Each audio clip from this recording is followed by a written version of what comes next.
2 நாளைக்கு முன்னாடி ஒரு தாயாரை பார்க்க வந்தாங்க வீட்டுக்கு. அவங்க கத்தரை பற்றி அறியாதவங்க தான். அவங்க அநேக காலேஜ், அந்த குழந்தை நல்ல மார்க் எடுத்திருந்தாங்க 12th அவங்களுடைய பொண்ணு. அப்போது அவங்க காலேஜ் ஒரு 4-5 காலேஜில் அப்ளை பண்ணியிருக்காங்க குறிப்பிட்ட ஒரு டிகிரிக்காக.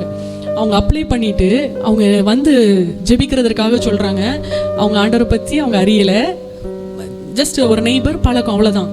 வந்து சொல்கிறாங்க, நான் 4-5 பேர்கிட்ட விசாரிச்சிட்டேன், எங்கள் குடும்பத்தில் உள்ளவங்க கூட சொல்கிறாங்க, நீ கிறிஸ்டியன் காலேஜை சூஸ் பண்ணனா பிள்ளைங்க எப்படி வளருவாங்க, நல்ல ஒழுக்கமாக வளருவாங்க, அவங்கள குறித்து நீ பயப்பட வேண்டாம், அதனால கிறிஸ்டியன் காலேஜாக பார்த்து என்ன பண்ண உன் குழந்தைய அனுப்பு அப்படின்னு சொல்கிறாங்க.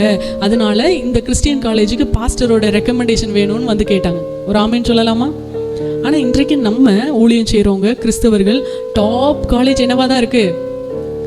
காலேஜ் எப்படி இருந்தால் என்ன, என் பிள்ளை பரிசுத்தமாக இருக்கும். காலேஜ் என்ன காலேஜாக இருந்தானே, புறஜாதியாராக இருந்தா என்ன, யாராக இருந்தா என்ன, எந்த ஒரு டாக்டரினை பின்பற்றுகிறவர்களாக இருந்தா என்ன, என் பிள்ளை பரிசுத்தமாக தான் இருக்கும்னு சொல்லிட்டு என்ன பண்ணுறாங்க, தைரியமாய் துணிகரமாக ஏதோ ஒரு பேருக்காகவோ புகழுக்காகவோ பணத்துக்காகவோ ஏதோ ஒரு இடத்துல என்ன பண்ணிடுறோம், இப்படி என் பிள்ளை வரணும், என் பிள்ளையோட லைஃப் இப்படி வரணும், அதனால எங்கே போய் கற்றுக்கொண்டாலும் என்ன, நல்லதை தானே நம்ம கற்றுக்கொள்ள போகிறோம். இல்லை, என் பிள்ளையை கத்தருக்காக நான் வளர்க்கணும், எந்த இடத்துல என் பிள்ளை இருந்தால் கத்தருக்காக வளருவாங்கங்கிறத குறித்த ஒரு எண்ணம் நம்ம பெற்றோர்களாகி, நமக்கு விசேஷமாக ஊழியம் செய்கிற பெற்றோர்களாகி நமக்கு எப்போதும் நம்முடைய சிந்தையில் இருக்கணும்.